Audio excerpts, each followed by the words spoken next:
Before I get into this as well, is that for those of you in the B2B space, a lot of folks kind of sit there and go, this isn't for me. It's B2C, it's not for B2B.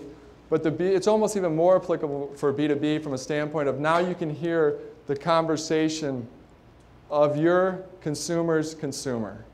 So if you're the provider of spoons to Subway, and you see a pretty innocuous post that's, I hate these spoons at Subway, I just spilled on my dress, they're tiny and they're flat and I hate them. One post, not a big deal. If 100 people hop on that and say I hate them too, well, who's that important to? It's important to the supplier of the spoon, to Subway, to make sure that they're on top of that and communicating with their client, which is Subway, to make sure, hey, we're fixing this, we've made some adjustments, we'll have it done in 2 to 3 weeks. And you could do that for anything that you guys are selling B2B. If you're selling to small retailers, you can look down and see, oh, this seems to be the top performing product. Maybe we could sell them this product because it's in the same genre as that product. So you can start listening to that conversation. I call it the water cooler conversation. But you have that insight that you never had before into all those conversations that are happening around your client's client. So it's that downstream conversation. And if your client's not very savvy with this stuff, that makes your relationship even more valuable to them because you're providing information to them. Hey, this is what's being said about your products. Here's what I think we can do about it. So how do you get people, how do you get foot traffic into your store through social media?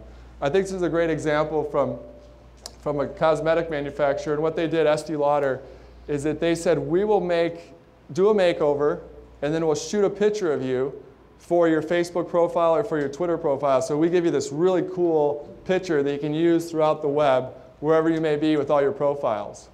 So that drives in that foot traffic.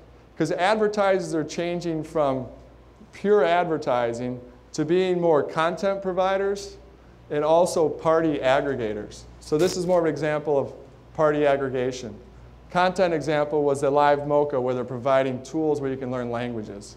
So they're taking that money and going, well, why don't we have this meetup in the store, we'll give you a makeover, and then we'll take your photo and you can use it throughout your different profiles. How many of you guys have heard of Gary Vaynerchuk? His parents were born in Russia. They started a liquor slash, I guess it was just a liquor convenience store out in New Jersey. And what he did was he started to develop a wine offering in the store.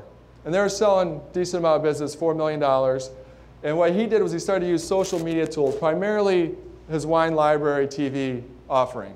So he's kind of a crazy New York Jets fan. He's not this snobbish, laid-back wine connoisseur or enophile. He is out there saying, you know, he's been on Conan O'Brien eating dirt because he taught himself how the palate of wine worked because he's only 14, he couldn't drink. He goes, well, I'm going to start eating everything that might possibly have a flavor in wine.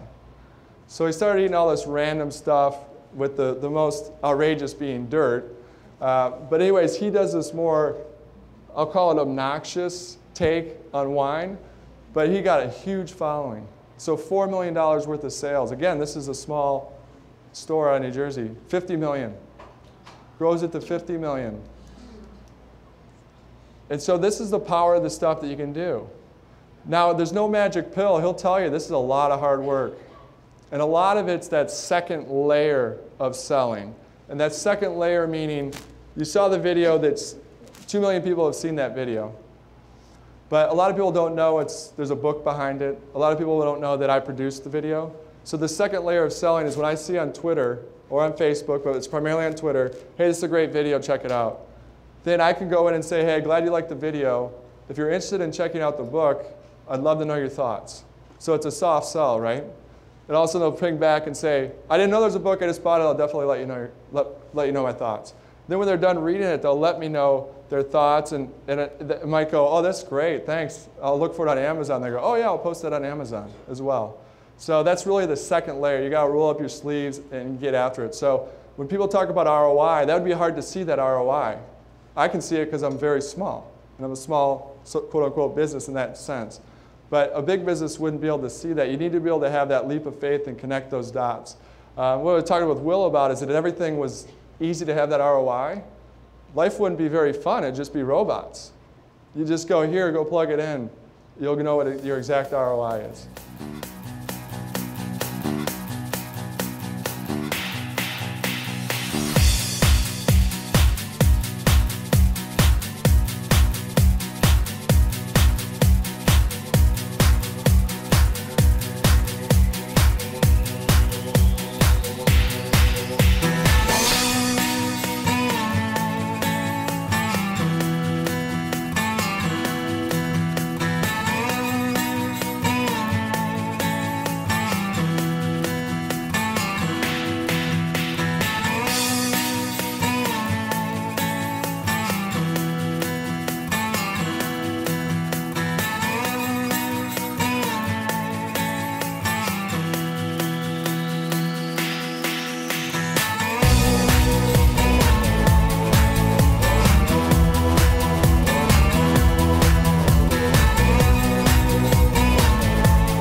city living,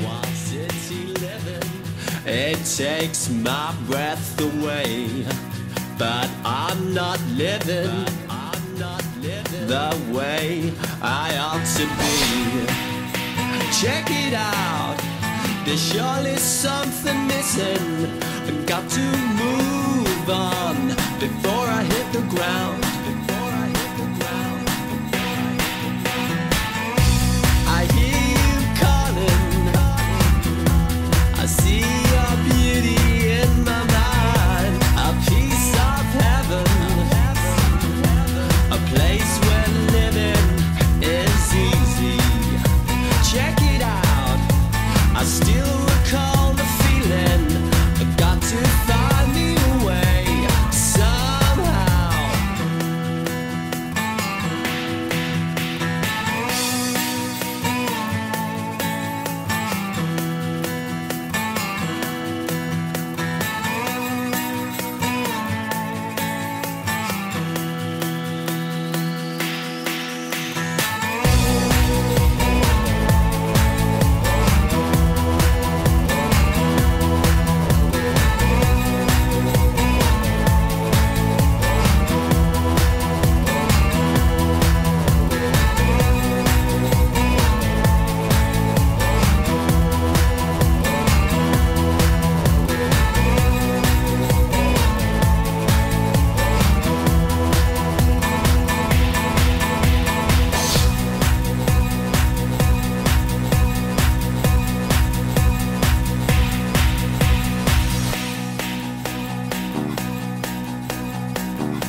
Wild city living, it takes my breath away. But I'm not living the way I ought to be. Check it out, there's surely something missing. I got to move on.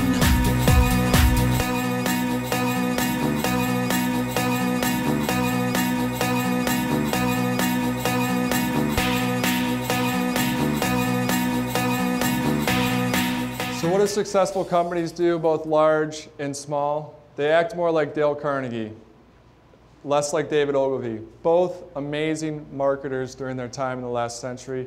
David Ogilvy was more traditional in terms of he was more push marketing in terms of great advertising and commercials. Dale Carnegie was more of a listener and a huge proponent of what's the most popular word in the English language?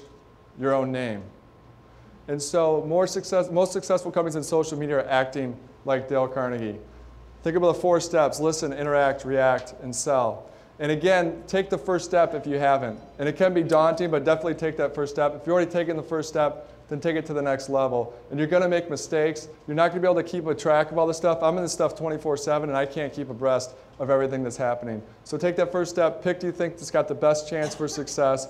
Go for it, fail better, and then move on and succeed. And one thing too, it's funny, I learn every day on this stuff. I posted a tweet about a joke about Tiger Woods, and it was not the right thing to do. I said, what's Tiger Woods' new nickname? And I said, it's Cheetah Woods. And so I got a lot of bad response back. And that was a good learning for me that that's a little too out there for a lot of the audience that is listening. And then products that deliver the best product and value are going to win. And the 2 key words that I want to leave with you before we open to question and answers, because I know a lot of you guys have to get going, is fun and common sense. Have plenty of both in social media, and you'll do just fine. But thank you.